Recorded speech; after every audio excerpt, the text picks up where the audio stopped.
अच्छा, ये जो मैं अर्ज़ कर रहा हूँ, इतनी सारी वीडियोस बना ली हैं, हर वीडियो में तकरीबन करोड़ों रुपए का मैं इरेगुलरिटीज़ बता रहा हूँ, दिखा रहा हूँ, जो आज भी हो रही हैं वहाँ पे। तो इसको कोई देखने के लिए तैयार ही नहीं है। कोई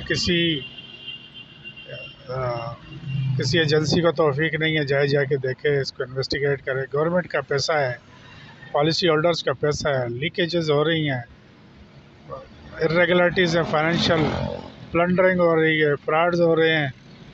वो करोड़ों में नहीं, उनका इम्पैक्ट सालाना निकाय तो अरबों में जाता है। मैं तो 35 साल देखता रहा हूँ वहाँ पे।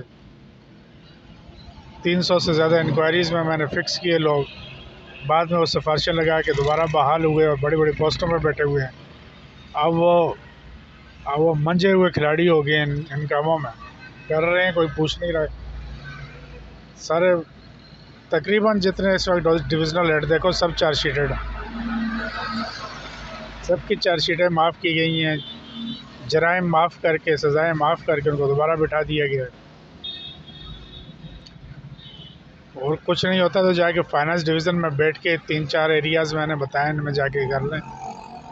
ख़ास तौर पे अलाउंसेस का जो एरिया मैंने बताया है, इनके अपॉइंटमेंट लेटर में लिखा हुआ था, हमारे रूल्स में लिखा हुआ है, फाइनेंस डिवीज़न का लेटर है कि अदर देन इंश्योरेंस क्वालिफिकेशन किसी को कोई अलाउंस नहीं मिलेगा। वो ले रहे हैं बैठे हुए, वो भी करोड़ों में जाता है। इसके अलावा एक मैटर एससीसीपी को रिपोर्ट हुआ था, वहाँ पे किसी दिल जले ऑफिसर ने किया था कि ये जो क्लोजिंग वगैरह करते हैं, इसमें बहुत बड़ा फ्रॉड होता है। कट ऑफ डेट पे क्लोजिंग नहीं करते, एक शेड्यूल दे देते हैं क्लोजिंग का, उसको फॉलो नहीं करते, उसकी वजह से अरबों रुपए की जो है वो एक इरेगुलर बिजनेस इंडक्ट होता है। और उसकी बुनियाद पे सीटिंग अलाइड फैसिलिटीज़ और जो है अदारे का जो है एक फ्रॉड बिजनेस जो है प्रोजेक्ट किया जाता है। 20-25 अरब रुपए का सालाना बिजनेस होता है, जिसका 30 से 40% उस लास्ट क्लोजिंग नाइट को होता है, 31 दिसंबर को। अब ये कोई टेक्निकलिटीज़ जानता हो तो वो पूछे। एससीसीपी ने इनको इनको शोकाज भी किया था, कुछ नहीं पता क्या हुआ बाद में। वो ज़रा मैंने कहा ना, वहाँ भी पेटी भाई बैठे होते हैं, वो सारी चीज़ें शट आउट करके बैठ जाते हैं। इरेगुलर इंश्योरेंस प्रैक्टिसेस हो रही होती हैं, इरेगुलर फाइनेंशियल प्रैक्टिसेस हो रही होती हैं, कोई पूछने। इरेगुलर इन्वेस्टमेंट प्रैक्टिसेस हो रही हैं, कोई पूछने वाला नहीं है। वो जो एससीसीपी के रूल्स में हैं, वो जो इंश्योरेंस रूल्स के अंदर, रेगुलेशंस के अंदर है कि साउंड एंड प्रूडेंट बेसिस के ऊपर जो है इंश्योरेंस का बिजनेस होगा, बोर्ड उसको इंश्योर करेगा, बोर्ड ऑफ डायरेक्टर्स को। बोर्ड ऑफ डायरेक्टर्स में सारे क्रोनीज ला के बिठाए हुए होते हैं, उनको फिक्र ही नहीं है ना, उनके पास इतना टाइम होता है इतनी इन डेप्थ चीज़ों को देखें। उनके सामने कोई चीज़ जाती है, कहते हैं हम मैनेजमेंट में नहीं है। मैनेजमेंट में जो बैठे हुए हैं वो सारे हिस्ट्री शीटर हैं, हिस्ट्री मौजूद है उनकी, चार्जशीटेड हुए हैं, सजाएं हुई हुई हैं, माफ़ करा के बैठी हैं आके। देखें कौन कौन बताएगा इनका। मुझे क्या तकलीफ़ है? मुझे कोई तकलीफ़ नहीं। मैं ये पॉलिसी होल्डर का पैसा ही है, तो गवर्नमेंट का पैसा भी नहीं है, वो उन यतीमों बेवाओं का जिनके पैसे हैं। क्लेम्स के अंदर करोड़ों नहीं, अरबों रुपए के फ्रॉड्स हैं इन क्लेम्स में, और ग्रुप इंश्योरेंस के क्लेम्स में। जाके देखें, कोई पूछने वाला नहीं है उसको। मैं क्लेम सेटलमेंट किया करता था, रीजनल ऑफिसर था मैं। करोड़ों रुपए क्लेम्स मेरे हाथ से होते थे। तो एक क्लेम आया 35 लाख का, ये एक मैं टिप ऑफ द आइसबर्ग आपको बता रहा हूँ। ये बिल्कुल एक मामूली सा वाक़या बता रहा हूँ, इसकी डेप्थ आप खुद चेक कर लें कितनी होगी। मेरे जोनल ऑफिस से आया 35 लाख का क्लेम था। जोन की पूरी कमेटी ने किया हुआ, मेरे यहाँ की कमेटी ने भी कर लिया। बीइंग कन्वीनर मेरे पास लास्ट सिग्नेचर के लिए आया, तो उसमें देखा मैंने, तो उसमें एक लेटर लगा हुआ था, जिसमें उस जोन ने दूसरे जोन से कहा था कि आप इसकी इन्वेस्टिगेशन कर लो, हमारे यहाँ कोई बंदा इस काबिल नहीं है कोई तैयार करना।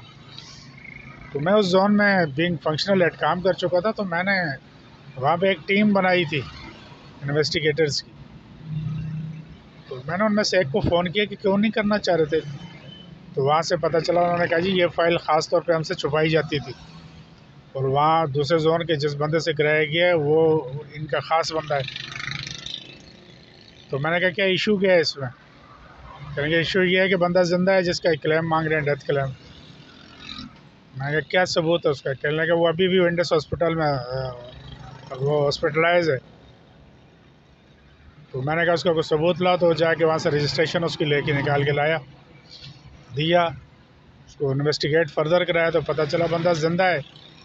वो बहुत बड़ा कोई लफंडर था किसी पार्टी का, और उसके साथ ज़ाहिर हर पार्टी के सिंपथाइज़र हर जगह मौजूद होते हैं। तो उन्होंने मिल के उससे करा लिया। उसकी बीवी ने भी एज अ क्लेमेंट पुटअप कर दिया। नादरा ने उसका डेथ सर्टिफिकेट इशू हुआ, सब कुछ हुआ FIR लगी हुई, दूसरा तीसरा सब कुछ।